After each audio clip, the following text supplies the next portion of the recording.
I have to admit that it is the first webinar for me. In a sense, it's the first time that I am the one that is giving it, that is presenting it. So I'm talking to my computer here, which is a bit of a new experience, but thank you all for joining.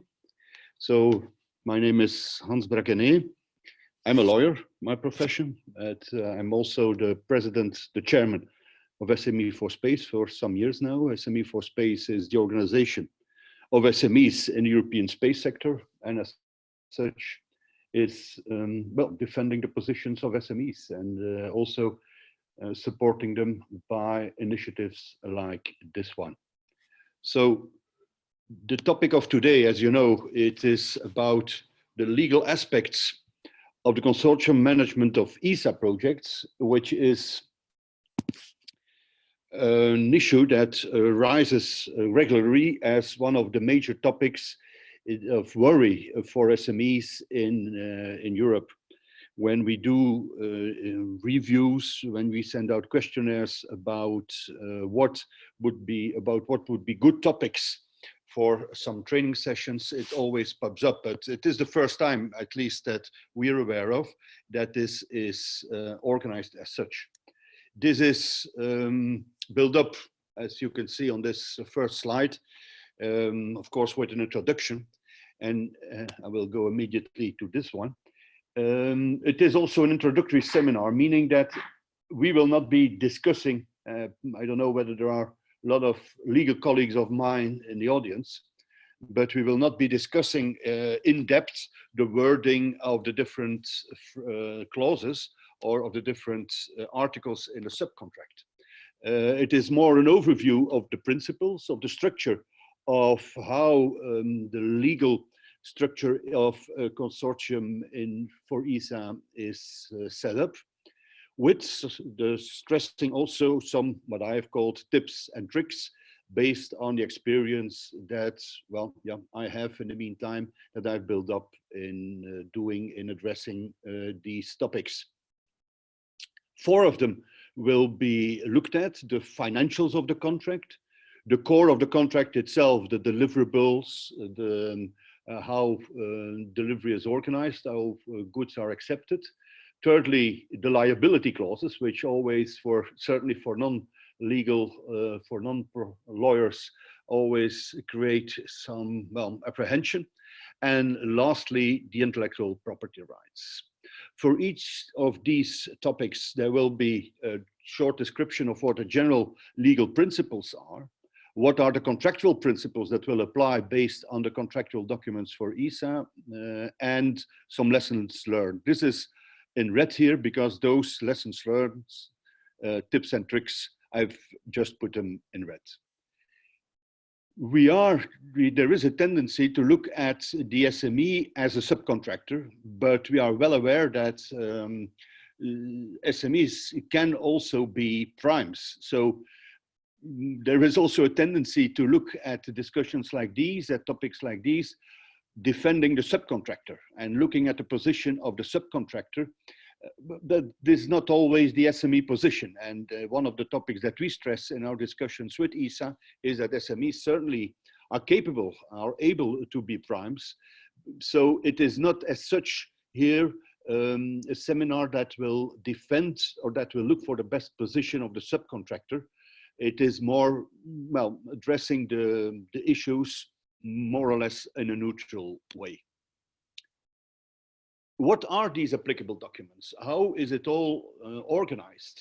You will see in the first articles of the ESA contract and also of the subcontract, you will see these applicable documents. There are quite a set of them, and that is not a fixed list. There can be more than the basic ones that are given here. But it all starts with the subcontract itself. The subcontract and its annexes, a technical annex, a description of the work that will need to be done. There is also the general clauses and condition itself are annexes, but this is the starting point. A second important document are the minutes of the kickoff meeting. The minutes of the kickoff meeting are most of the times also attached or part of, the applicable documents, Because there at the kickoff meeting, let's say that some fine tuning on the legal issues is still done.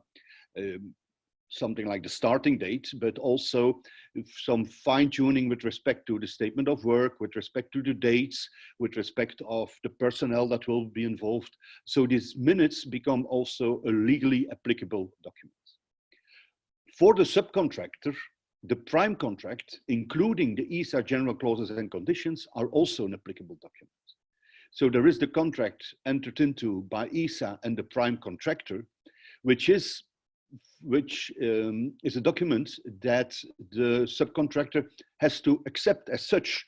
Well, as such, there is of course room for negotiation, but one has to keep in mind that there have been negotiations taking place between the prime contractor and ESA, which have led to a prime contract, and that will be also part of the applicable document. So it is a reference document that will need to be consulted if there is in the subcontract, if there are elements missing, or if there is a contradiction between the two documents.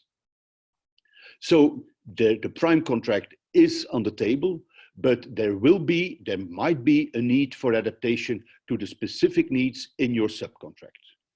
Finally, there is the invitation to tender, or the RFQ, sent out by ESA. Of course, this is the basic, this is the starting point of the consortium, of the work that needs to be done, of the delivery dates, of the quality requirements. And there is the offer that was made by the prime contractor in direct response to ESA's ITT or RFQ. And part of that offer will be the subcontractor's offer made to the contractor, the prime contractor itself. So it can be a complicated stack of documents that have to be looked into and that have to be studied before you can start the work on your subcontract. There is, and it was sent to you, there is an ESA subcontract model. You have probably already heard about it. You will have seen that the document that Rosario Pavone sent to you is not a final document. It is not a final document because, strangely enough, ESA is not yet putting it on its website. So I've sent it to you, and I thought it could have been interesting to see the type of discussions that we, because SME4SPACE was part of the discussions that we had with ESA and with the prime contractors on the subcontract. Why is there a subcontract model? It was one of the policy aims, I think, well, I'm quite sure, of the director responsible for contracting, Eric Morel. There is the subcontract model. Well, it should be, once, if you have it before you start the discussions, it should shorten the time that is needed to contract.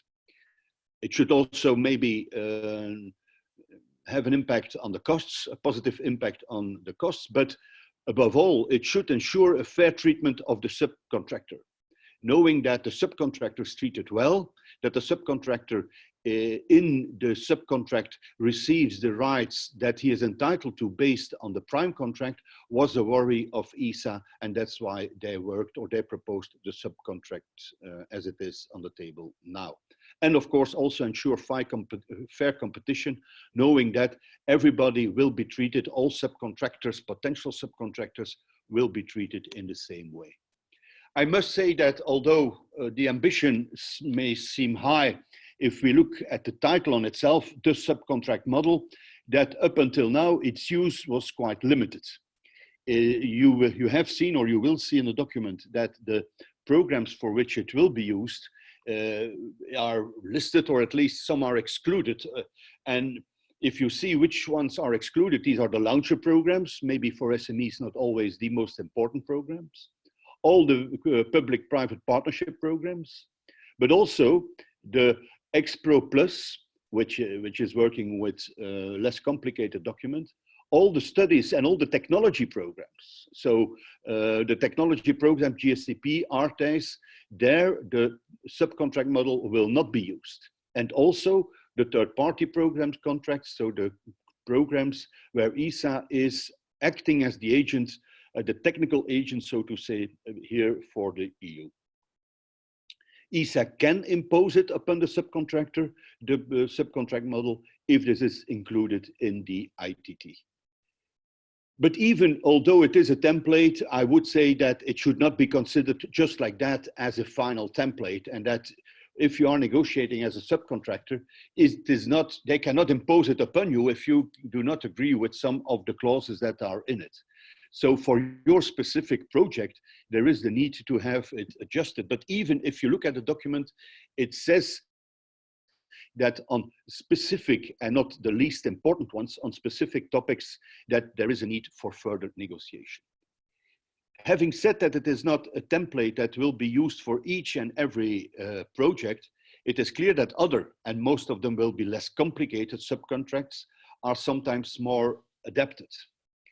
And there it can be that just the acceptance of the prime contract can be sufficient for a subcontractor. Keep that in mind. Do not necessarily enter into detailed discussions, because and we will come to the content of that, the prime contract with the general clauses and conditions part of it, they give to the contractor a lot of rights. They protect the contractor towards ESA at several instances. So if there is just a flow down of these rights, of these protections of the prime contractor towards ESA, a flow down of the same rights and protections towards the subcontractor in its relationship with the contractor, it's clear that, that this flow down might be the best way forward. Some words on the general clauses, general introduction on the general clauses and conditions. What exactly is the relationship with the ESA contract and the ESA subcontract? Well, we lawyers, we like to use every now and then a word of Latin. So let's say that there's the general rule is the ESA general clauses and conditions, lex generalis, but that there is a specific law, and that will be in the ESA contract and the ESA subcontract. There is a general rule in law saying that the specific law has precedence over the general law. So the general clauses and conditions based on that rule are indeed only supporting, one could say, if the subcontract on itself was not sufficiently clear, when some topics were not discussed. But as a principle, the general clauses and conditions are a document that are protecting you as a subcontractor very well. So let's not too easily forget about the general clauses and conditions, and do not start too easily to amend them or to accept that they were amended by your prime contractor. And let me just see whether I'm not skipping a slide. No, I'm not. So the first lessons learned here, even already at the level of an introduction. Look at clause 10.4. And clause 10.4 of the general clauses and conditions, when I'm referring to a clause, it's a clause of the general clauses and conditions. Unless otherwise authorized by the agency, the conditions of the subcontracts shall secure the agency's right as provided for under the contract. Obvious. In the subcontract, you have to make sure that the agency itself receives the same rights as it does in the contract itself. But the conditions of the subcontract shall furthermore reflect the rights and obligations of each subcontractor tailored to the subcontractor's area of responsibility.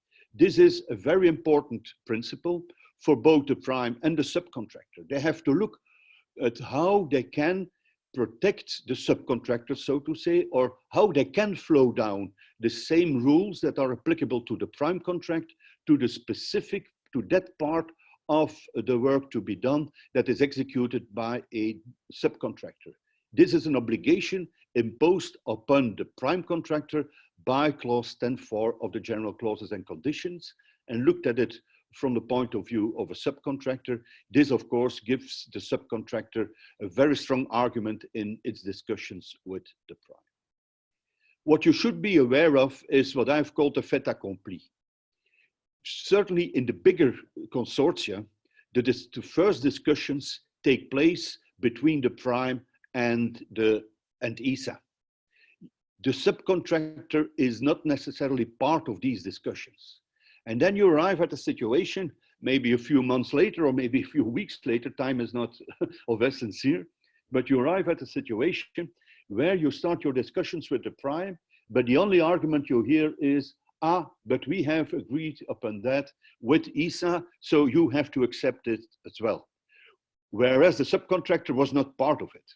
So beware that what is in the prime contract, we have seen that in the first or second slide, what is in the prime contract indeed becomes part of your agreement with, or at least has a very strong influence on your agreement, on your subcontract as a subcontractor. So if you are a major subcontractor, if you believe that it is necessary to, or that it is a risk that the discussions between ESA and the prime contractor would influence strongly your position at the end of the negotiations, ask to be involved in these negotiations. Ask to be part of the team that will be negotiating with ESA directly, that you can defend your position as a subcontractor also at that level of the discussions, to avoid exactly the situation that you are empty-handed once you have to discuss the subcontract as it was already settled before. This was the introduction. I'm just taking a glass of water in the meantime, but the first topic content-wise is of course the content of the work that need to be executed. What are the deliverables that you have committed yourself to? And here the general legal principles are quite simple. This is the basic of a contract is of course that the contract has to be executed and that the parties are bound by the commitments as they have accepted them in the contract.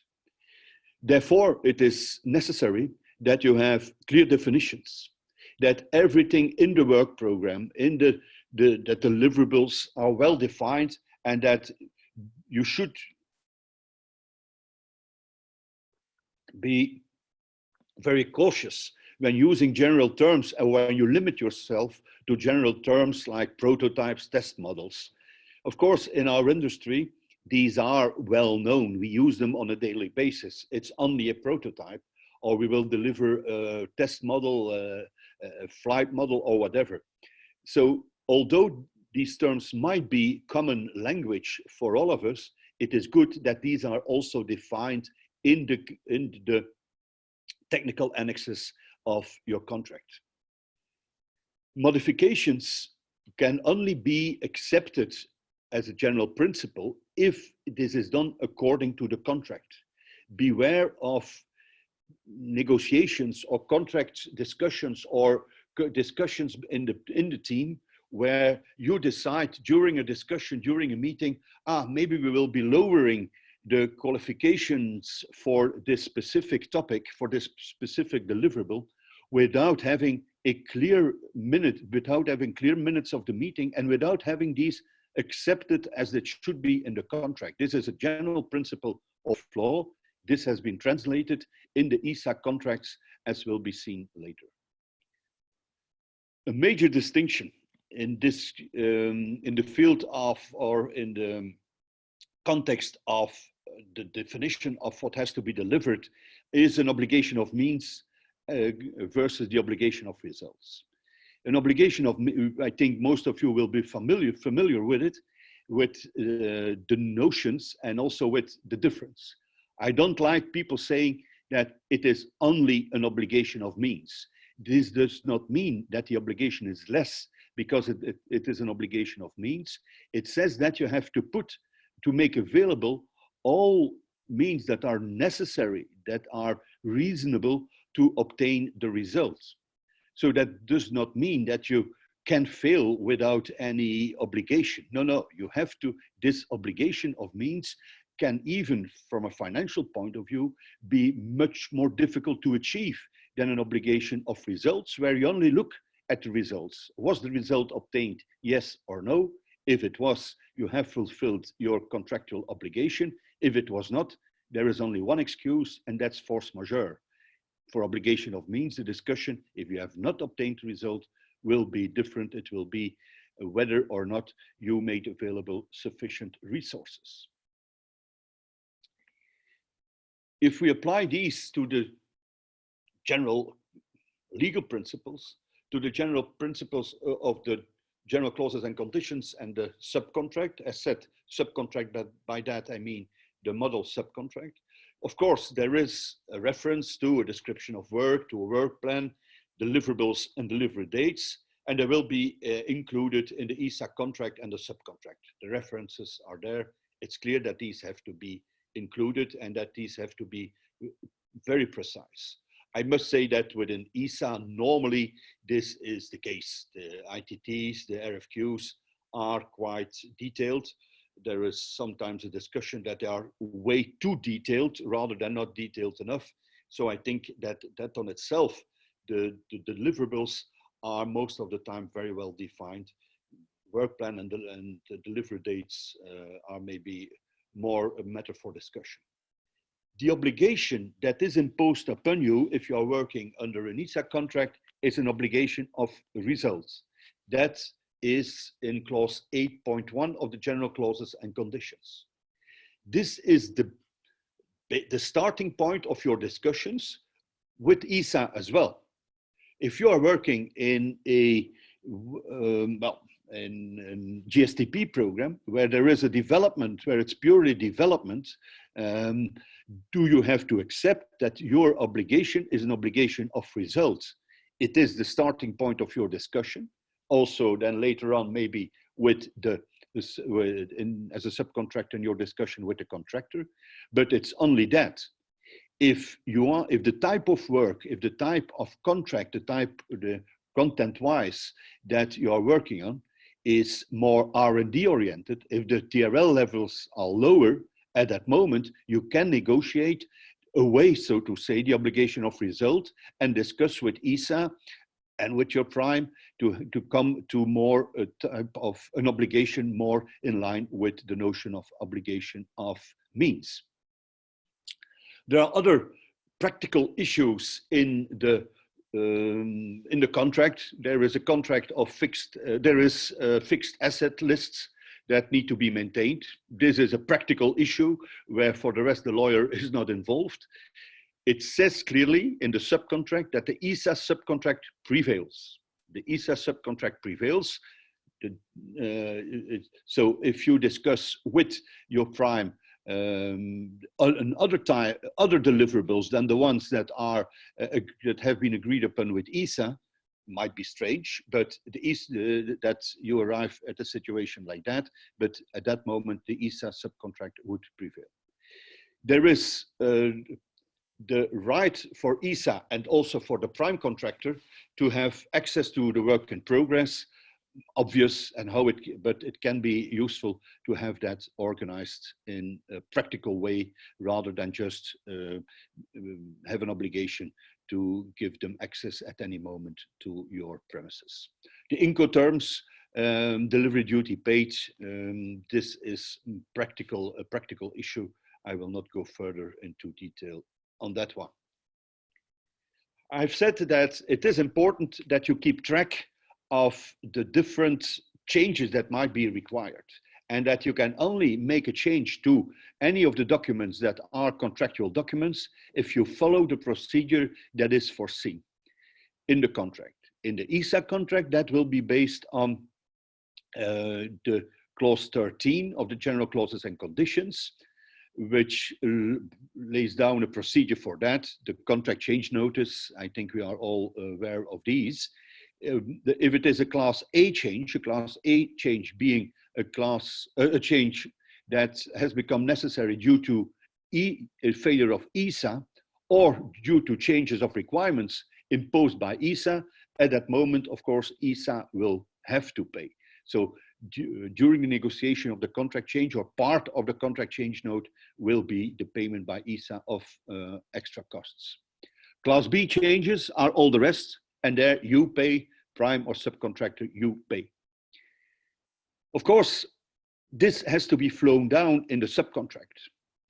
A similar arrangement will be required. If it has to be accepted by ESA, it has to be fully in line with what is in clause 13, except that probably there will be an extra approval required, an extra approval, not only by ESA, but also by the prime contractor. this has to be foreseen. Is it acceptable to you as a subcontractor that you cannot negotiate directly with ESA and that it has to go through the prime? That might be the case, but that is not always the case. Seen from the perspective of the prime, is it acceptable to you, vice the other way around, that your prime contractor negotiates directly changes to its work plan that you do not, well, you might be, or you should be aware of it, but that you cannot influence and that you do not have to approve. If there is a delay, which is a type of change, one could say, there is a duty to inform, and it is the agency's decision to grant respite, which is quite obvious. But again, do you grant also the prime that right in your subcontract or not? Delay, the notion of force majeure, which is also a general principle of law, force majeure saying that something uncertain that happens that could not be foreseen and that renders the execution impossible, that of course will be an excuse, a legally accepted excuse for a delay, but not only for a delay, also for not having obtained the results that were required.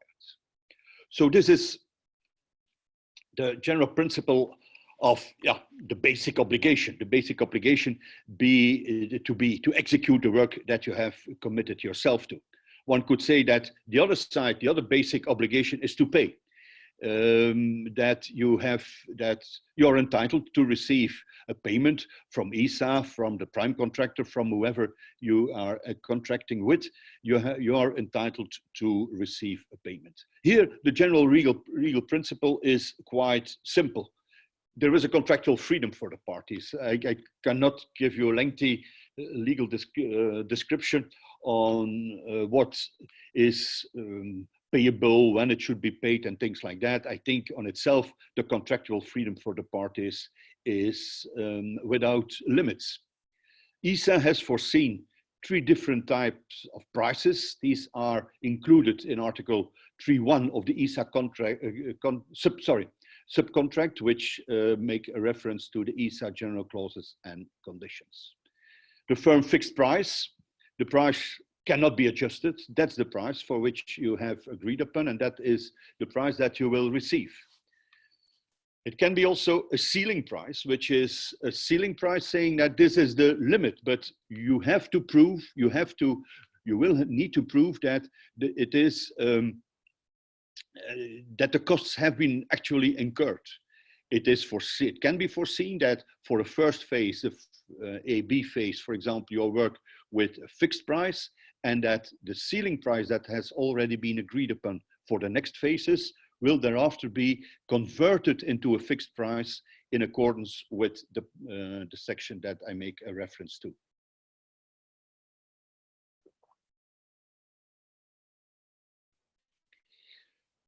There is a possibility to have a variation.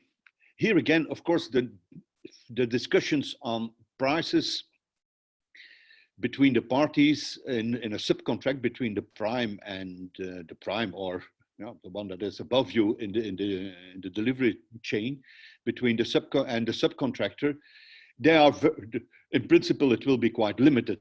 The freedom there will be quite limited because it will be within the boundaries of what has been agreed upon in the ESA contract, for obvious reasons, because at the end it's ESA that is paying. But it is not, again, there is some room for negotiation. If the prime has agreed upon a price that is not a firm fixed price, that does not mean that you as a subcontractor could not be entitled to it, that you could not negotiate that. It all depends on the type of contract that you want, and of course on the bargaining power that you might have towards that prime. A lengthy discussion between, let's say, the primes, but also SME4SPACE and ESA is the different payment options between a payment of the subcontractor by the prime contractor or a payment of the contractor, but also the subcontractor by ESA. We have always been defending that ESA should pay directly, but ESA with the same strength, I should say, and they are a bit stronger than we are, so now they do not accept it. They believe that it is better, for whatever reasons, that we as a subcontractor, you as a subcontractor, are not paid directly by ESA. Why do we as SME4SPACE defend the direct payment? Well, it avoids not only the delay in payments that could occur if there is an extra payment to be made by the prime within the consortium, but discussions on the acceptance, and we will come to acceptance later on, but discussions, lengthy discussions on acceptance, delays in accepting goods, in accepting deliverables, delays in processing invoices, well, the impact thereof is at least mitigated if you have the direct payment by ESA. But I think that it will be the experience of all of you that you will see that less and less, and that more and more payments within a consortium are made by the prime and not by ESA directly. For SMEs, there are specific payment terms. This is also, and we can say that ESA here has taken the initiative to improve the financial situations of SMEs by giving them more advantageous payment terms. And the major part thereof is a prepayment of 35%. Don't give in on it. This is one that an SME, that is a subcontractor, is really entitled to. This is not different from programs or whatever part there might, this argument, sorry, might be used against you. This is your right. As an SME that is in the situation of a subcontractor, you also are entitled to the 35% prepayment. If the prime says that that cannot be managed, well, go to your contracts officer, and he will for sure, your ESA contracts officer, and he will for sure impose that upon the prime. ESA is very strict on it, rightfully so, of course, and so you will there feel the backing of ESA whenever there is a discussion. And our experience is that discussions on these payment terms, prepayment terms of the 35%, that they do occur a bit, well, surprisingly, but it happens. Payments are made upon the successfully completed milestones as identified in the payment plan. Again, this is clear on itself. The notion of it is clear, and that shouldn't lead to much of a discussion. But you have to make sure that the payment plan is clear, that the milestones are clearly identified, but above all, that the milestones are under the control of the member of the consortium that has to receive the money. If you are a subcontractor and your milestone or the payment to you is depending on a milestone that you do not control, because it is a milestone that has to be achieved by the prime, or probably also by another member of the consortium, that the successful achievement of the milestone can be influenced by the work done by another subcontractor, well, this is a situation that, of course, should be avoided. Beware of the definition of the milestones, and here, again, plays the principle that you should be involved as much as possible in the discussions between ESA and the prime, because the milestone of the prime will also depend. Well, he will receive only the money if the milestone is achieved too.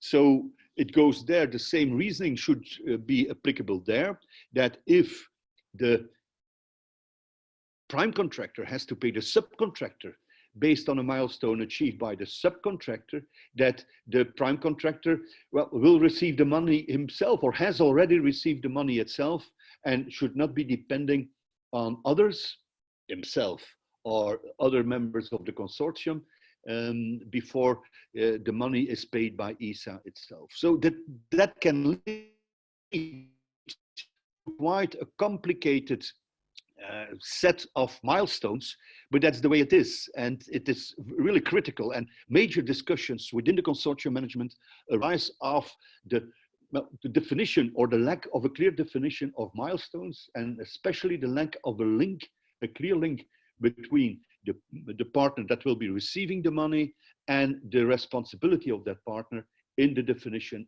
of the milestone. At that moment, the contractor, the subcontractor, can invoice.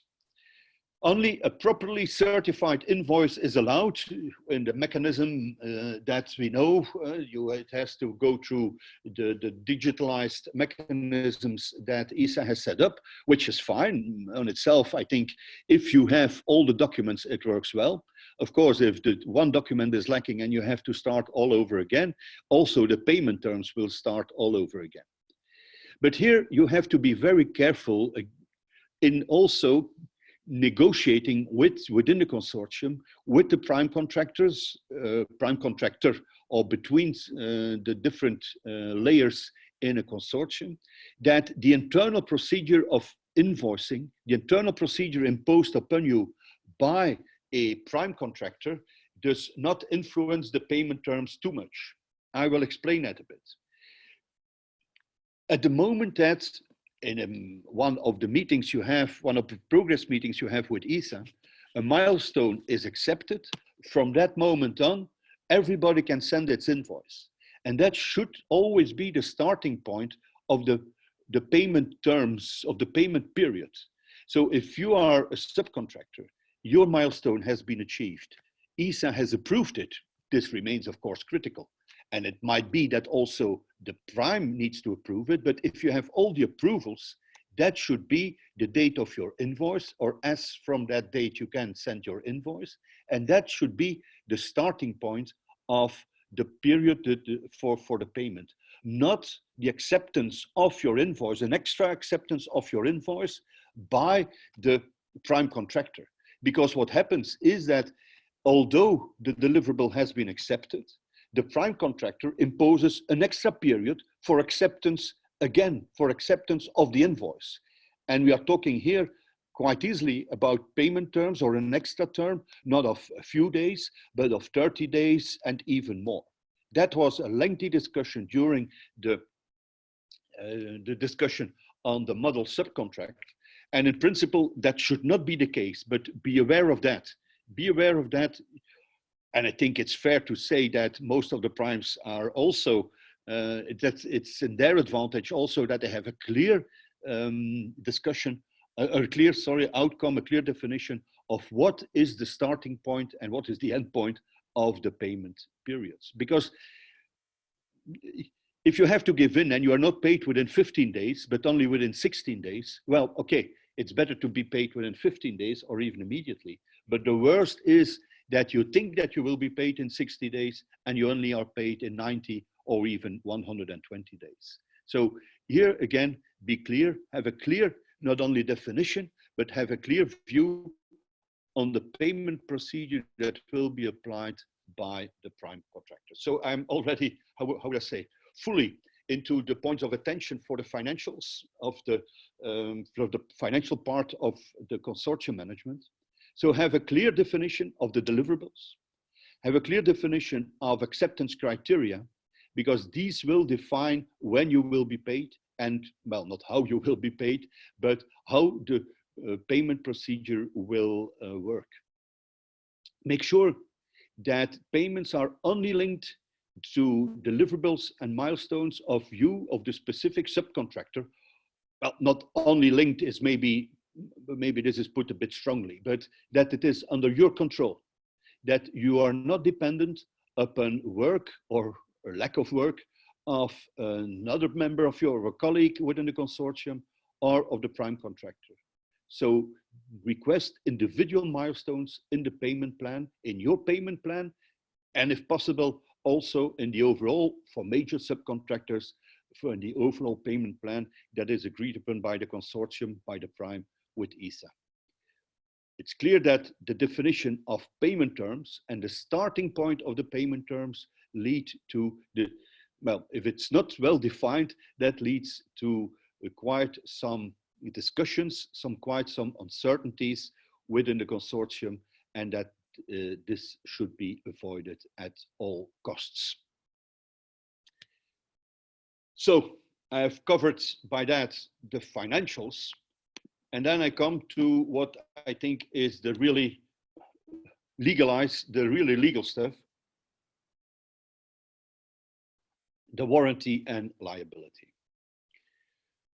If I said that about financials, there is not much to say about general legal principles of liability. This is, of course, not the case for warranty and liability.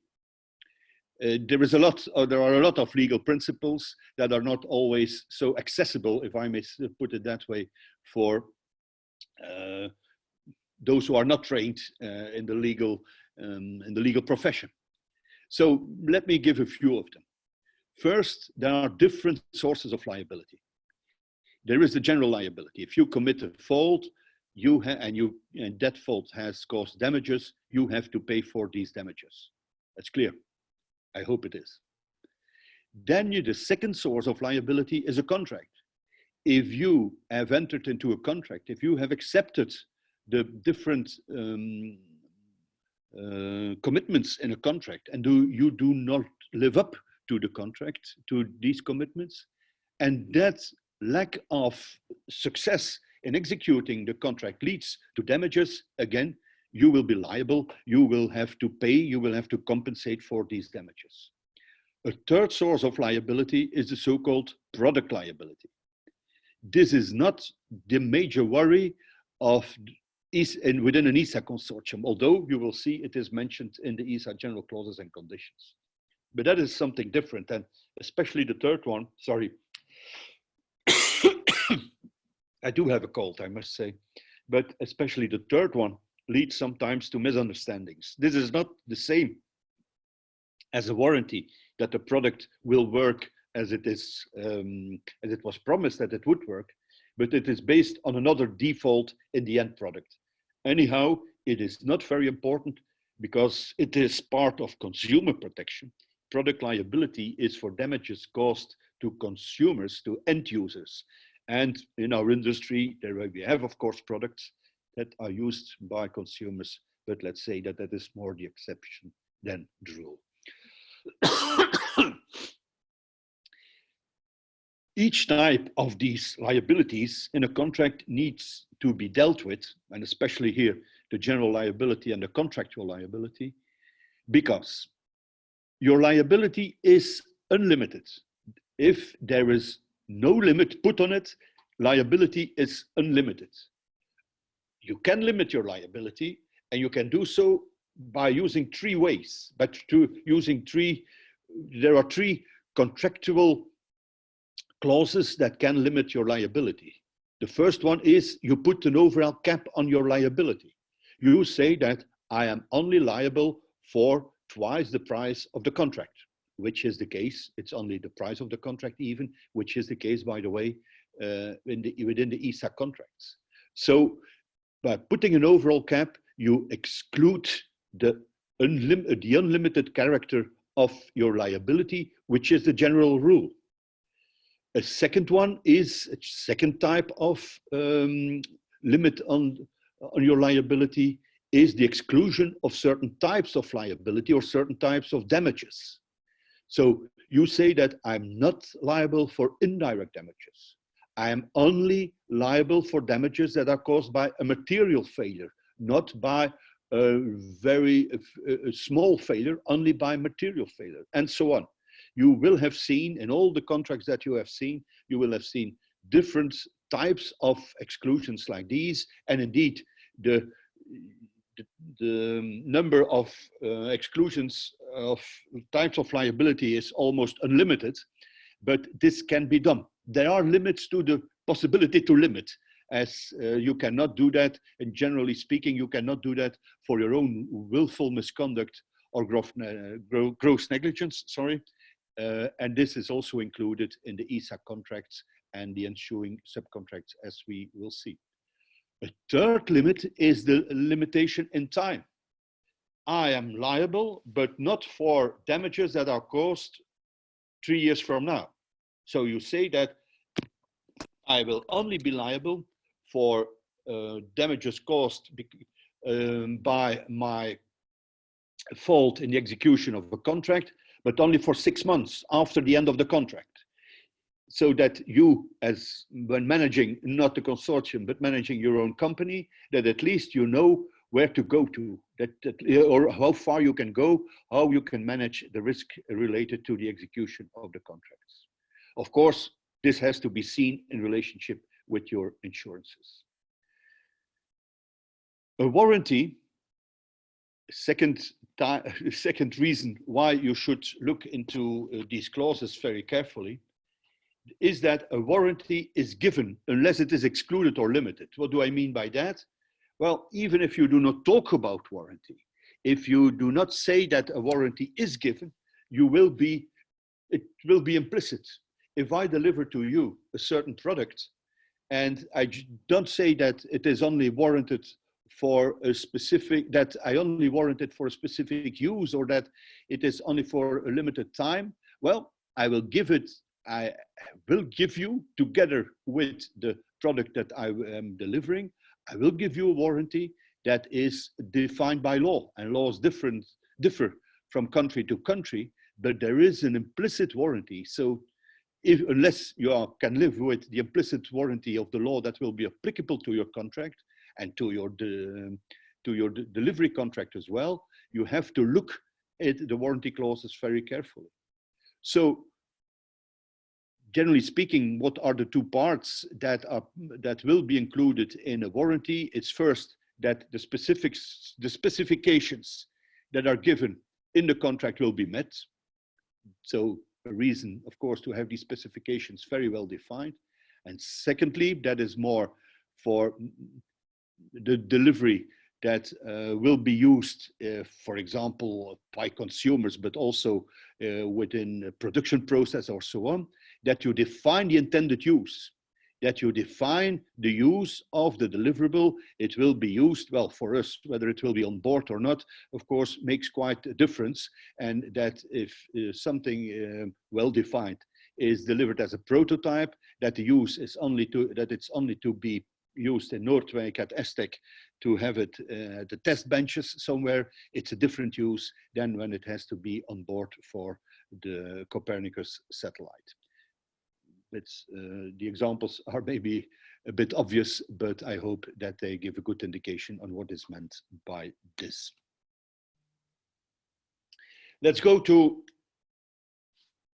the need, one further. Well, are we still talking about the principles? For sure, maybe not legal principles, but if we translate them into practical issues, you have to make clear that you have a very well defined, and I've said that, I know for the past hour, I've said quite a number of times, a great number of times, many times, that the definition has to be clear. Well, that's also valid for the test and acceptance procedures, because what is a failure?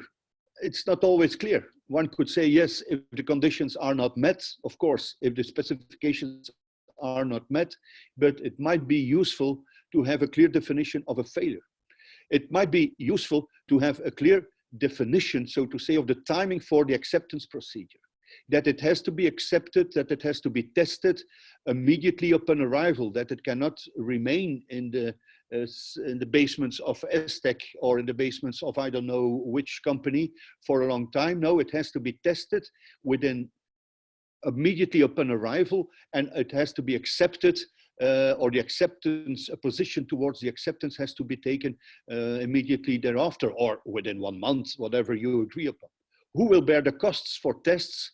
This will normally be included in the contract, but what if extra tests are required? Because the goods are not accepted? What is a deliverable? What is a deliverable if rejected? When is it rejected? Sorry, there is some typos there. What is really a rejection? Does that mean that it cannot be used at all? Does that mean that, for example, for integrated circuits, that some of the specifications are met, but that you only have an 85% rate of working devices, things like that? And then specifically for ESA and the ESA consortia, who has to approve it? Is it ESA? For sure. Does the prime has to approve it as well? Normally, yes, but again, and we have seen similar issues like that earlier, this is not really necessary that the prime has to approve it. It might be that an approval by ESA is sufficient, and that if it is approved, your payment and so on follows, but this has to be foreseen. It has to be made clear who will have to approve it. If we go to the general principles of the general clauses and conditions and the subcontracts, well, here the two of them quite obvious, but it's worth mentioning. It is who is responsible for the handling, packaging, and transport. It's you, the contractor, not ESA, and not if you're a subcontractor. In principle, if there is a flow down, not the contractor, you yourself will be responsible for it. And we know that packaging of some of the material, well, I was referring to integrated circuits, but also of satellite subsystems, of course, and transport can be quite a critical issue. And of course, the parties must comply with all applicable export regulations, although one can say that within our industry and certainly within ESA, as long as we stay within the ESA environment, export regulations do not come into play that often. It becomes different, of course, if you are talking about space programs with third countries, and ITAR and so on can come into play. The risk shall pass to the prime contractor upon physical delivery of the item to the prime contractor, the item to the contractor. There is, what does that mean? I'm sorry, so that has to be adapted there. I cannot do it online here. It is the risk, there is a difference between the moment that the risk passes and the delivery itself. And it is not, as it says here, it is at the moment of the physical delivery. So the physical delivery will have to be defined, but at that moment, it will also be needed that you are very aware of the fact that at that moment, you are passing the risk. Before that moment, if the goods are stored at your place and you have to take the extreme example of a fire, it is, if the goods have not yet been delivered, the risk is yours. If the goods, if it is in the contract that goods have to be delivered in Noordwijk and the goods are stored, although the goods are maybe already accepted and maybe they are even paid for or partially paid for, so at that moment, the risk is still yours. The risk is not, has not yet been passed to ESA or to the prime contractor. So you will have to be very careful and know, you have to be aware that also for your insurance, of course, that goods, the risk of goods is not passed automatically when you are paid for it, and the risk is not passed automatically to your client, be it the prime contractor or be it ESA, at the moment of completion. Acceptance criteria, of course, have to be included. I think that I made that clear. I hope at least that I made that clear. And these have to be very well defined. These have to be very clear. Damage to staff and to goods. I've said that there are different sources of liability, and your fault is one of these. Your fault is, if you, this has nothing to do as such, or not necessarily, or most probably, it has nothing to do with the execution of the contract. But if there are people of ESA visiting you, if there are people, if you are visiting the prime contractor's premises during the execution of the agreement, who is responsible for it? Well, each party is responsible for injuries to its own staff. You remain responsible for that. Each party is also responsible for the goods that are under its custody. So this is a kind of liability, and especially the cross-waiver section here, that liability is not the most, how would I say, the most obvious part of the ESA contract. But in the relationship with your between subcontract and contractor within your consortium, these clauses, that Article 5, Clause 18, which is Clause 18 of the ESA General Clauses and Conditions as the basic one, this should not lead to major discussions, because look at your insurance. The insurance should cover it. Of course, you have to make sure, and that is the point, in your insurance, ESA imposes upon you that you have the waiver for ESA's responsibility. So this has to be made explicit in your, and well, there are a lot of insurance companies that are not used to work with ESA, so to say. So, but you have to make sure that that in your insurance policy there is the waiver for the insurance right to subrogate towards ESA, which means that if ESA has caused damage and that damage is covered by your insurer, normally the insurer will look for who has caused the damage, and then he could arrive at ESA. Well, at that moment, you have to have put in your insurance policy that the insurer will not turn itself against ESA. Practical, that will lead to some discussions with your insurer, but it's something that really ESA is very strict on. And if it's not possible, look for a solution, look within the consortium how this can be dealt with. This is the major practical issue related to these, that specific clause 18. The rest is really the application, sorry, of the general clauses and conditions. Oh, of the general clauses of warranty and liability, the law on warranty and liability. Before going on more specific clauses in the general clauses and conditions and the ESA contract, give me just 5 minutes break to get a coffee, some warm drink, just to give me a pause, and I will be back in 5 minutes.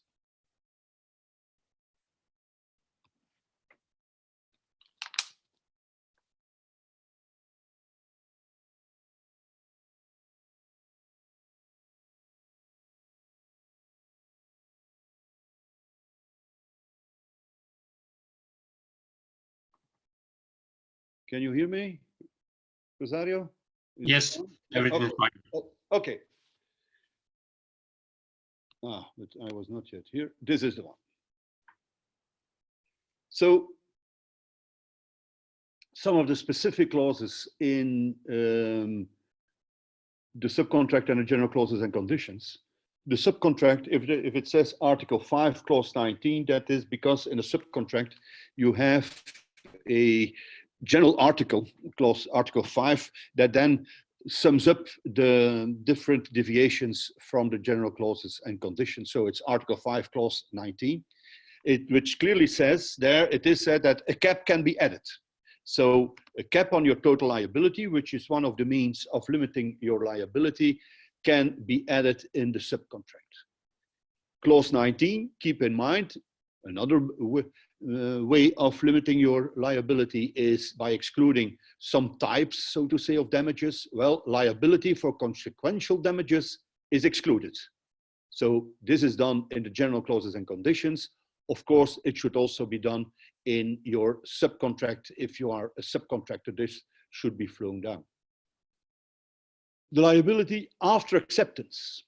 There is only liability in case of gross negligence and willful misconduct. So once the goods, the deliverables are accepted, you are no longer as a contractor to ESA, and this again should be flown down.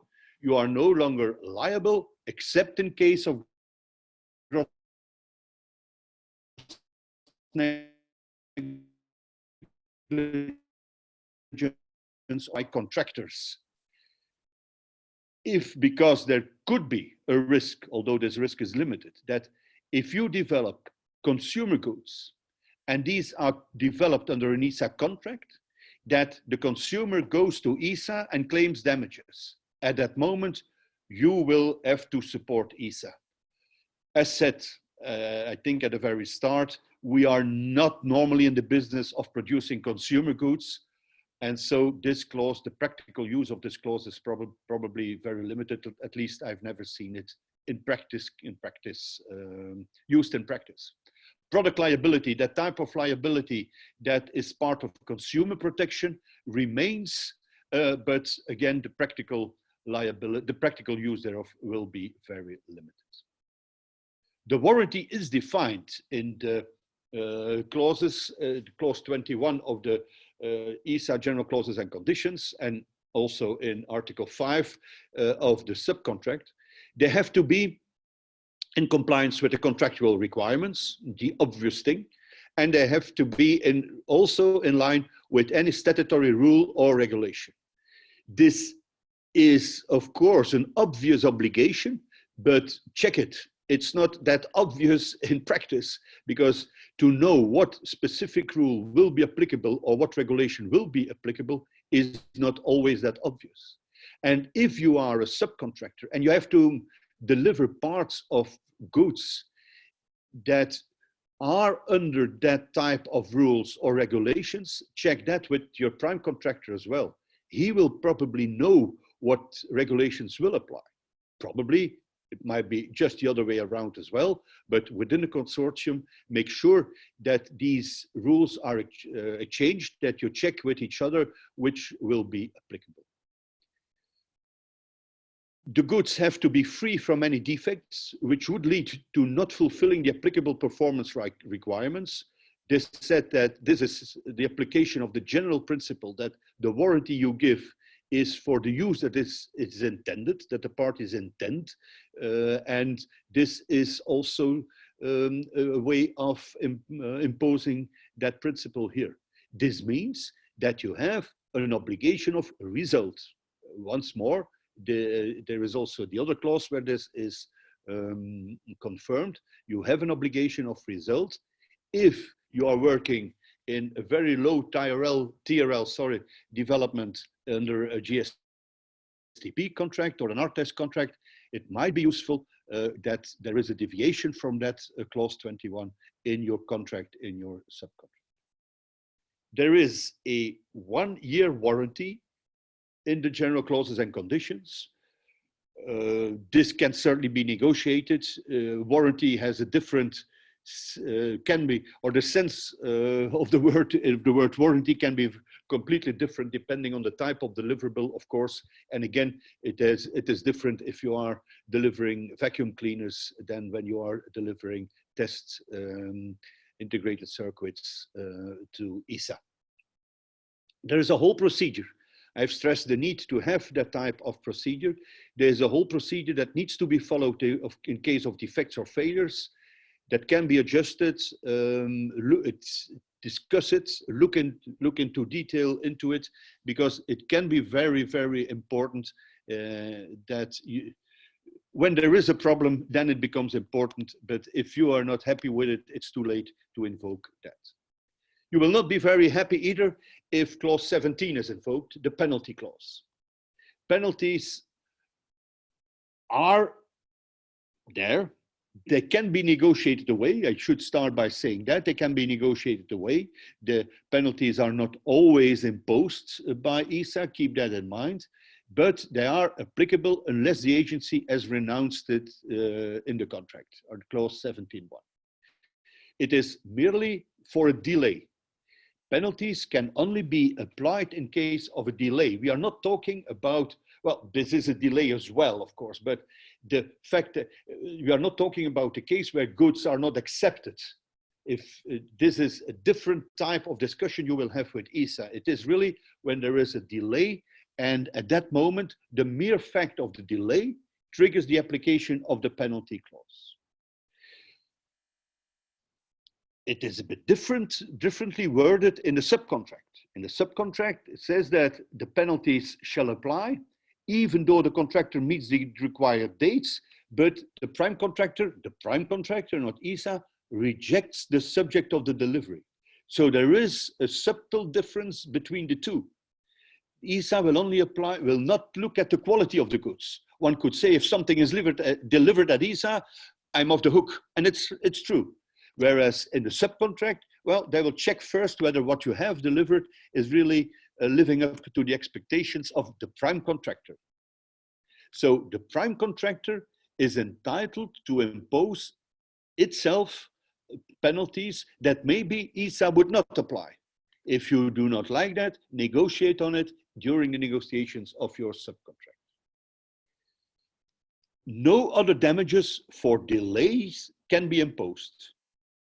One should know that a penalty in principle in a private relationship, you cannot impose penalties. It's like a prison. That's penalties are they are unlawful if they do more than just covering damages, unless there is gross negligence and willful misconduct.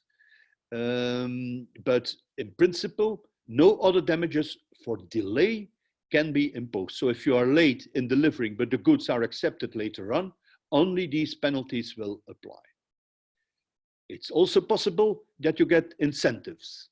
I must say that I'm not yet seen a contract, maybe some of you have, a contract where ESA gives you an extra bonus if you obtain the results within a certain time frame, but this is foreseen in the same clause 70. This is a slide that I've added just this morning still, because I thought it could have been interesting also to talk about termination. Because the sanction, so to say, if what is the sanction for a party that can be used by a party when the other party is not fulfilling its obligations. You can ask for compensation and so on, but you are also, well, of course, yes, you are entitled to terminate because of the fault, based on the fault of the contractor or the subcontractor. There are a few conditions to it. The first one being that the fault has to be material. It has to be important. You cannot just, because the other party is one day late, yes, you cannot immediately terminate the agreement. ESA cannot terminate the agreement. So if there is a material failure at that moment, a material fault, ESA is entitled to terminate the contract based on clause 32. There will be, sorry, no reimbursement. There's no obligation to reimburse the sums that you have already received, but there will be a compensation for damages incurred. So you do not immediately have to give back the money that was already paid to you, but it might well be that at the end you will have to pay more damages, or that you will have to pay something to ESA because you have caused damages within ESA, or again within your the organization towards your prime contractor if you are a subcontractor. ESA can terminate the contract, but it can also transfer, so to say, the contract or the work that has to be executed. It can assign it to a third party or do it itself. Clause 32 foresees that. Again, this can be flowed down in your subcontract, and the extra costs will, of course, not be for ESA, but will be for the contractor. Very important here in clause 32, your liability, and we have already seen that your liability is not for indirect damages, but your overall liability is limited to the contract price. The overall liability of the contractor is limited to the contract price, except in cases of gross negligence or willful misconduct. What does that mean as a subcontractor? In the subcontract, you have to foresee a specific cap on your liability. Will it be the contract price, or the contract price meaning the price of, well, let's say the whole project, or will it be the subcontract price? That, of course, will make a huge difference. I've said that it's not in principle, by law, your liability is unlimited unless it is capped. So as a subcontractor, even if your budget is only 1/10 of the project, you might be liable for the whole costs, so to say, of the development of Ariane 6. So negotiate that, look into it very carefully, because there you have to limit your liability, but there you can limit your liability. Again, the principle is that general clauses and conditions should be applicable to the subcontract, taking into account the specific contribution, the specific role of the subcontractor. So the obvious solution here is to say that the subcontractor's liability is also limited to the subcontract price, except again in case of gross negligence or willful misconduct, which on itself is a reasonable cap, I think. So, but then we have still the decision to be made, who decides within a subcontract, who decide to terminate a contract. We have seen that already a few times also. Who decides? Is it this prime contractor? Is it ESA? Is it both? Do they both have to make a negative decision or a decision to terminate a subcontract? This has to be foreseen and this has to be made clear. Even if you work with the flow down of the general clauses and conditions, this is something that always has to be kept in mind. The flow down you can do so by just replacing ESA by the prime contractor. At that moment, all rights and obligations of ESA will become rights and obligations of the prime contractor.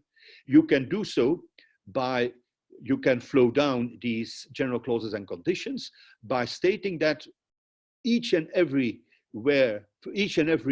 time that ESA has to make a decision, the decision has to be made by both of them. They have to agree on it. And of course, then you have a solution, an intermediate solution, where you list almost the clauses where there is a reference to ESA, and you say, at that instance, both, at that instance, the prime can do so, and so on and so on. This is a bit complicated, but it's not so unused. It is used quite often within the ESA environment that distinction is made. How to deal with ceilings? I've just said that you have to be careful that the right, so to say, to have it limited to the contract price is flown down, and that it is at that moment that it is in a correct way. It does not necessarily has to be the subcontract price. There might be arguments not to have it in place, but this is, as I said, maybe the obvious logical solution.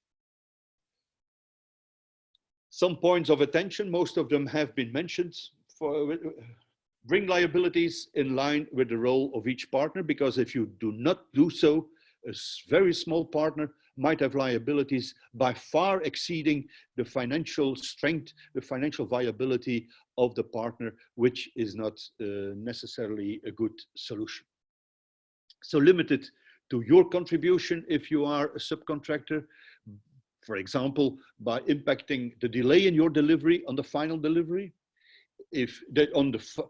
Only if there is a delay in your delivery, only that delay should be taken into account. If you have delivered it, it has been delivered. If you have delivered it to the prime, but the prime has to wait for other deliveries to assemble your part together with parts that have to be delivered by other subcontractors, at that moment it should be made clear in the contract that there is no delay for you.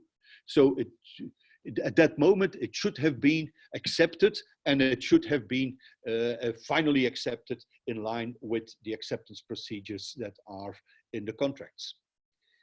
Acceptance of your deliverable by ESA or the prime, as I've said, that has to be dealt with. Who will need to accept it?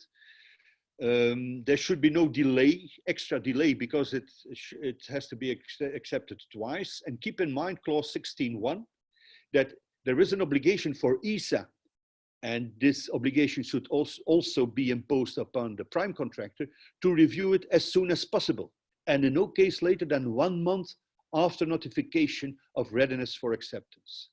Make sure as much as possible that this 1 month does not become 2 months, or that this 1 month stays 1 month during the whole process of acceptance by or within the consortium. The penalty scheme finally can be negotiated, also in the prime contract, but if there is something, if it has been negotiated between the subcontractor and the prime contractor, make sure, check whether in the prime contract it is still possible, whether it is opposable to ESA, and that, for example, the same, it is not imposed twice to the subcontractor and the prime contractor. Just make sure that this is dealt with as the way it should be dealt with, namely that it should be, as said at the start, in line with your role as a subcontractor or in line with the role of each partner. Intellectual property rights. Intellectual property rights is my favorite part. As my I am an intellectual property lawyer by training. And I must say that working a lot, of course, with ESA contracts, well, makes me very, very aware of the fact that we are here working in a situation that is for the industry. I don't know whether people of ESA are attending, but they are very well aware of that. But that for industry, we are working, well, in the best of all possible worlds. If we look at the relationship,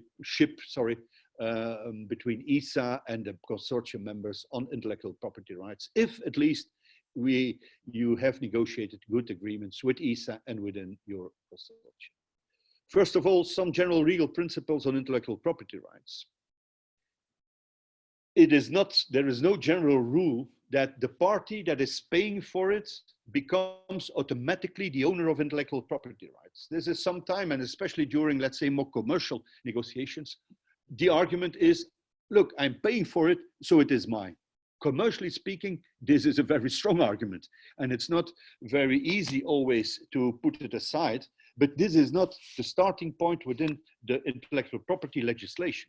There it says that it all starts with the individual, with the inventor for patentable inventions, with the author for copyrights, for software, and that it is that person that is the initial owner, not the party that has paid for it, not the employer, not if it is done for a third party, not the third party paying for it. Of course, the inventor has to give the rights, to abandon the rights to the employer. The contractor maybe has to transfer the rights to the party that is paying for it, but that need to be very clear in the contracts and need to be very well negotiated and very well written down, because otherwise you stay, as for example, the party paying for it, you stay empty-handed. A general legal principle, well, it's maybe already the principle within the general clauses and conditions. What ESA wants, and these rights are executed through to prime, rights to use. ESA, if you are negotiating with ESA, make sure they need the comfort that they will be able to use the intellectual property rights, that they will never be blocked because of foreground rights, background rights, and they want the freedom to use it. I know that that can impact negatively the value of your company, the way that you will be further entitled to commercialize maybe the results. But when negotiating with ESA, keep that in mind. Give them the rights they need, not more than that, but the rights that they need to make use within their policy aims of the intellectual property rights.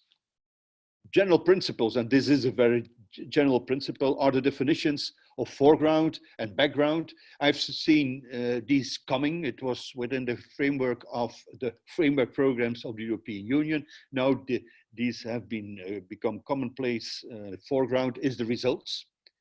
And it is very important to know the definition, again, the definition is very important, and you have to make sure that it's very well defined, because ESA and the prime, through the prime and the prime, will get the user rights I was just referring to.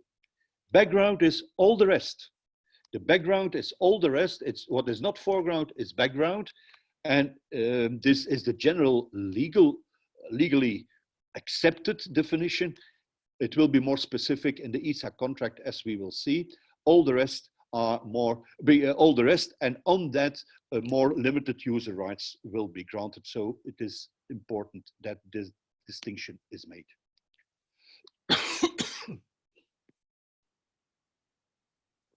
The general principle is that the contractor owns all intellectual property rights. If I say that we are living from that point of view in a very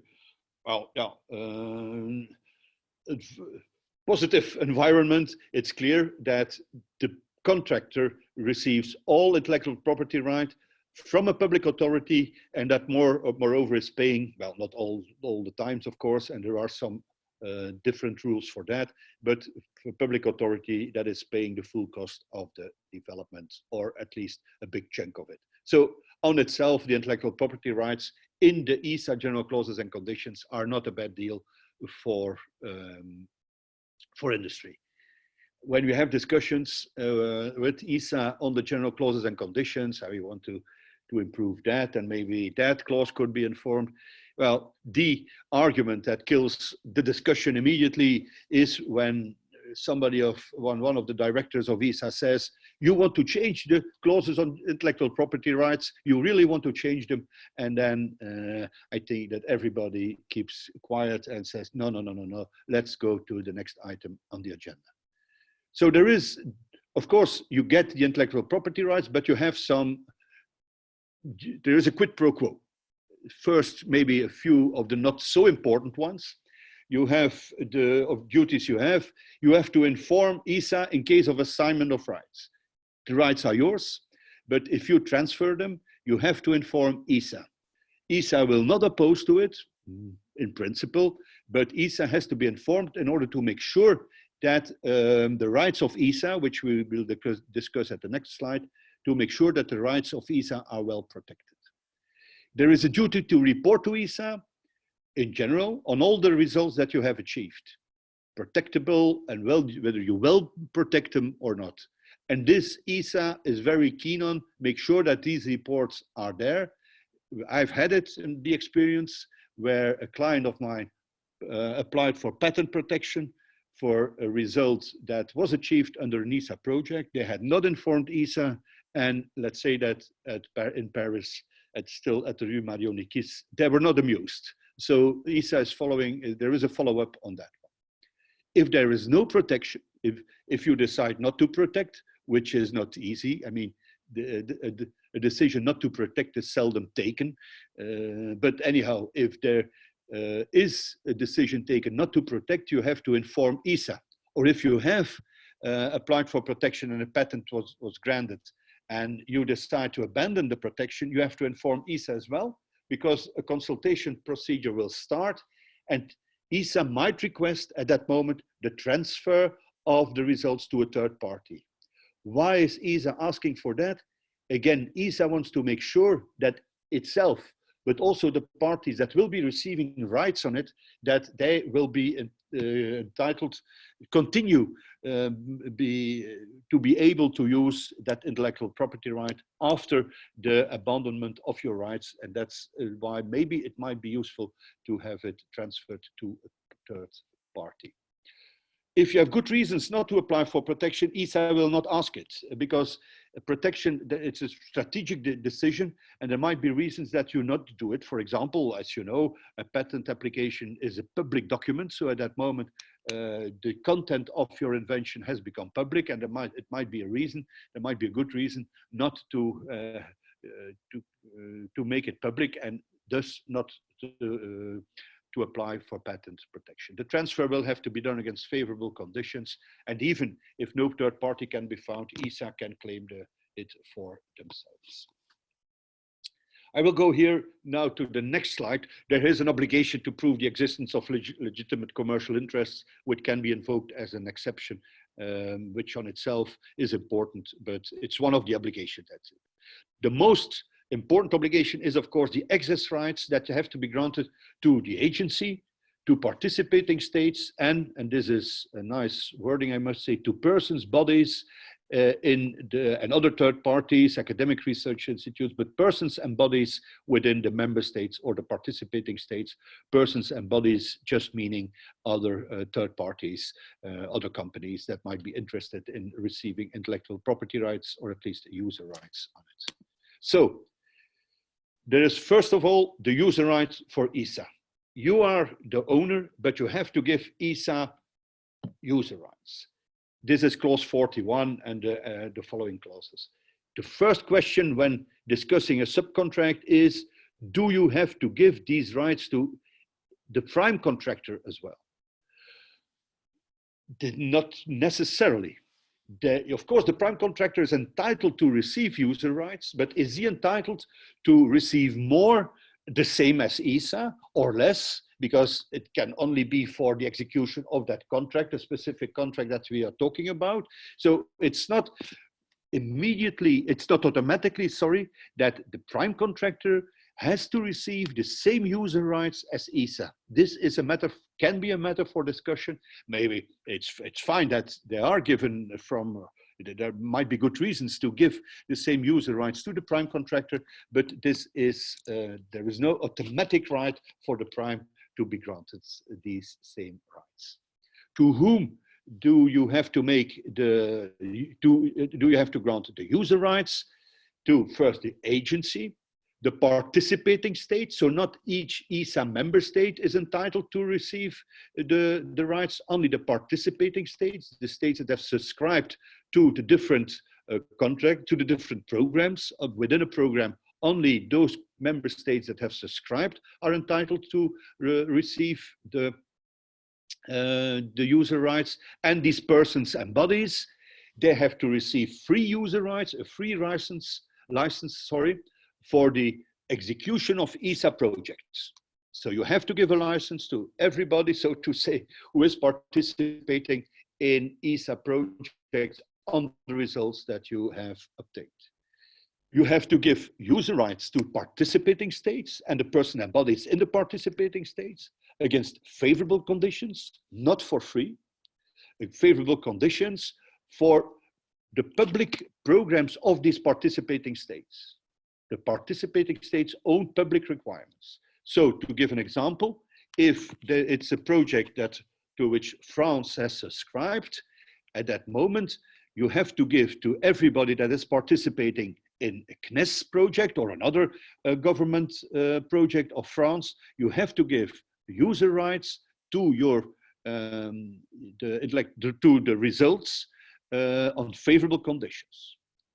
For academic and research institutes, they have a free license, free user rights for their own scientific research purposes without the right to grant sub-licenses. Here you can invoke the legitimate commercial interests to which I've just referred. It's a bit, not really necessary, because for scientific research, of course, you always have free user rights. That's an exception in the legislation on intellectual property rights. And then against market conditions, so let's say normal commercial conditions, you have to give third parties user rights for its commercial space programs, for public space programs outside ESA member states, and non-space application, unless it is contrary to your legitimate commercial interests. It means that if there is a party, a space company coming to knock on your door, at least you cannot say immediately, no, you are not entitled to any user right on my results, on the results I've received on, that I have obtained under an ESA project. You have a good faith obligation to discuss with that party. And if it is really a major competitor of yours, you can invoke your legitimate commercial interests. And then, well, maybe after good faith negotiations that can be quite short, but then at that moment you can tell them that well, at the end they will not get the user rights. But the principle is there that against market conditions you have to give to the space community, so to say, for the applications that I've just given, or the projects that I've just given, you have to give user rights, call it licenses as well. Quite, well, not that complicated, I think, but quite a set of obligations you have. In principle, these user rights are granted through ESA. So the example that I gave from a party coming to knock on your door, well, it should knock on ESA's door. It should go to Paris or to Darmstadt or wherever ESA has offices, and ask for these rights through ESA. But of course, the result, it all boils down to you granting these rights. If software has been developed, there are specific obligations. There are specific obligations if software have, going too fast here, sorry. Yeah. First of all, You have to assist with the installation and training. Obviously, there is, for people on the software division, so to say, within ESA, they had some apprehension with respect to the installation and training, because you have to do it only for software. For obvious reasons, it will be an obligation in other contracts as well, but it is an extra obligation. Do you have to give the source code? No, only the object code. Certainly not to all, in the previous slide, to all these persons and bodies, whatever they are called. You don't have to give the source code. You have to give the source code to ESA though, but only for use within ESA projects. ESA is entitled to receive the source code of your software, but can only use it for its own projects. I don't know whether you're familiar with the escrow, but an escrow is where you make a deposit of your source code with an escrow agent, a third party, and the third party commits itself to make the source code available to ESA in case that you go bankrupt or that you stop these activities, if it is included in the contract at that moment, or it can be an obligation if included in the contracts. A major worry of ESA for software, but also I know, for example, for ICs, is updates of the technology. For software, this is explicitly foreseen that you are under the obligation to provide updates. If you have updates, well, you have to make them available to ESA as well, not for free, against favorable conditions. And ESA will only be entitled to use them for its own requirements, its own projects. A major, if you look at the number of projects, a major exception to the general rule of industry owing all industrial property rights is the so-called operational software, or open source code. The general clauses and conditions foresee that ESA can request in the contract, it has to be made in the contract, although it is already set in major set of cases in the ITT or the RFQ, that the ownership of that software will be with ESA. If ESA declares software to be operational software, it cannot do so during the execution of the project. It has to be done at the start of the project. At that moment, that software becomes operational software. That is operational software, yeah, is software that is needed for the operations, quite obvious.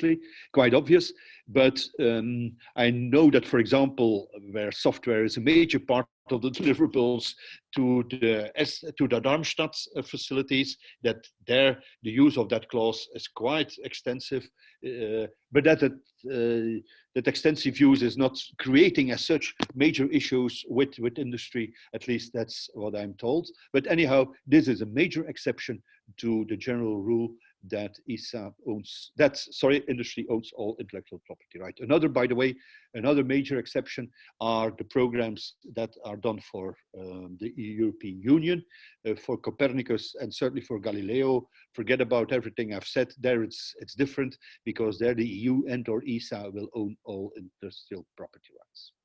Of course, these software provisions can and should be adjusted and probably supplemented in ESA subcontract, in your ESA subcontract as well.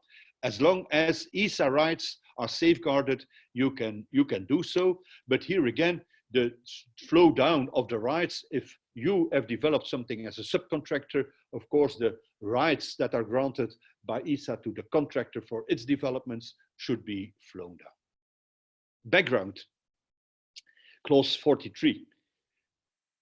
Here the principle is that each party remains the owner of its background. Quite obvious, quite clear. You have to add a list, and this is important. For background, there has to be a list of the background. This is a list that is limitative.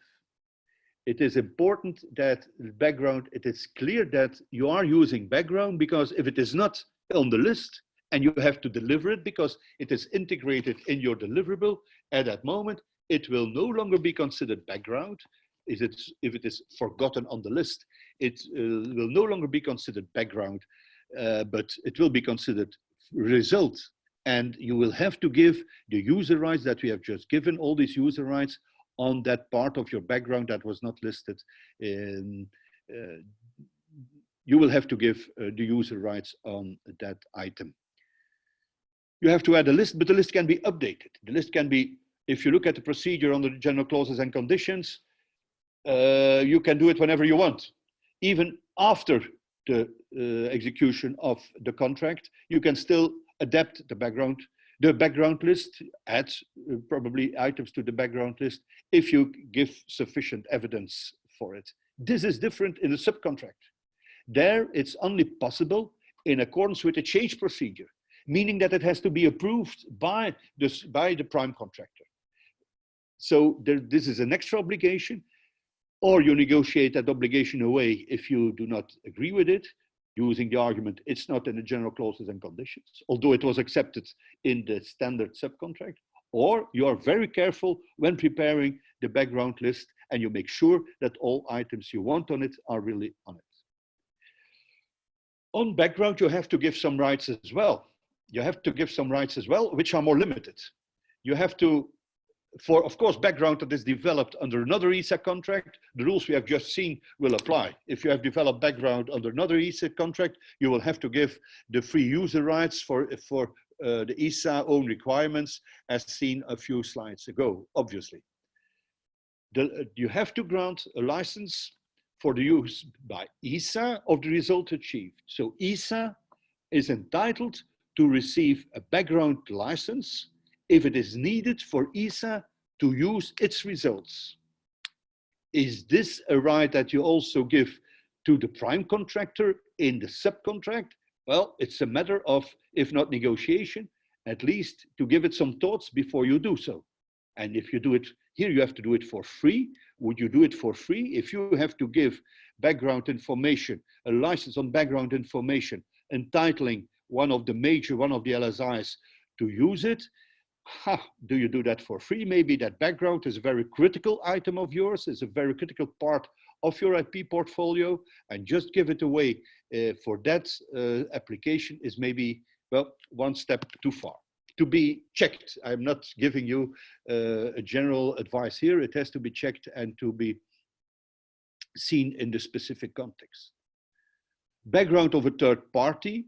If there is third party background, well, one could say you have to use reasonable endeavors to ensure that a license is granted for the execution of the project and the exploitation of the results achieved. So you have to negotiate. If you need to use third-party background in the execution of an ESA contract, be aware that you will have to prove to ESA that you have at least used reasonable endeavors to make sure that ESA could use that background as it was required to exploit the results. If there is another party for other ESA projects, so if it's not within your own consortium, the license can be against market conditions. If you have to give background to another party for its ESA project, not the one you are participating in, you don't have to give a free license. Source code, the source code of your background has to be made available to ESA. Strangely enough, the wording, one could say, is even broader for background than for foreground, but okay. Subcontractors, strangely enough, should be granted licenses on favorable conditions for the execution of the project. No free license. So a subcontractor that needs access to background of a prime contractor, well, the prime contractor can ask a license on favorable conditions for that. As I said, a bit strange. Of course, during the price negotiations, this will be maybe not negotiated away, but it will be part of the overall price discussion. But if you have looked on how it was dealt, how it's dealt with in other instances, it's a bit strange that for that the subcontractor is not granted a free license for the execution of the project. Your background finally will also be considered proprietary information if it is so marked. So there is an obligation to mark your background proprietary if you want it to be considered proprietary. This will not be done automatically, which sometimes causes some problems because sometimes it's forgotten to put just the stamp proprietary on documents, or to make it clear for digital documents, of course, but it has, be careful there, because if it is not marked, so it will not be considered proprietary information, and it might be spread around the world, or at least around the space community. Almost the last element here is the right to resupply. If you have delivered goods to ESA and ESA needs another batch of the same, well, ESA has a right of first refusal, or you have the right, one could say, the right of first refusal for any resupply of products. Because ESA can request it against fair and reasonable conditions, but you are entitled to deliver it as well. So there will be, if ESA is going to buy another batch of the products, there will be no competition procedure. There will be, one could say, a direct negotiation. Only if no agreement can be reached, and there is a priority for the original contractor during a tender procedure, but only if there is no agreement can be reached, there will be a tender procedure. Sorry, I was not formulating that very clearly. If it has to be given to a third party, or if the third party will be delivering the products, the contractor and maybe the subcontractor who was then also part of the development team will have to provide assistance. It's also for the participating states their own public requirements. For the transfer outside member states, just maybe some of you were still familiar with the notion of the technology transfer board, where if you wanted to transfer to a third party, not a member state, if you wanted to transfer intellectual property obtained during the execution of an ESA contract to a third country, so to say, you had to pass by that board. That board was not on itself, there was never a meeting, but it meant that the request was sent to each member state, and that could give a non-binding advice. This has been abandoned, so you only have the obligation to apply applicable legislation. There is, for the partly funded contracts, there is a similar set of rules. Only that set of rules is a bit more advantageous for industry, as they are not fully paid. We are talking here about typically GSTP and RTS projects where there is only a 50% or partially payment, partially funded funding, sorry, by ESA. So, points of attention for the last part, the intellectual property rights. The starting point should be the flow down of IP ownership. The rule that the party that has developed it becomes the owner should also apply within the consortium. The user rights that have to be granted to ESA under all conditions, are they also valid for the prime?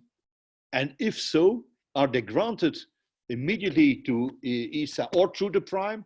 So I've explained that there might be some, that sometimes some rights will be executed by the prime, sometimes not.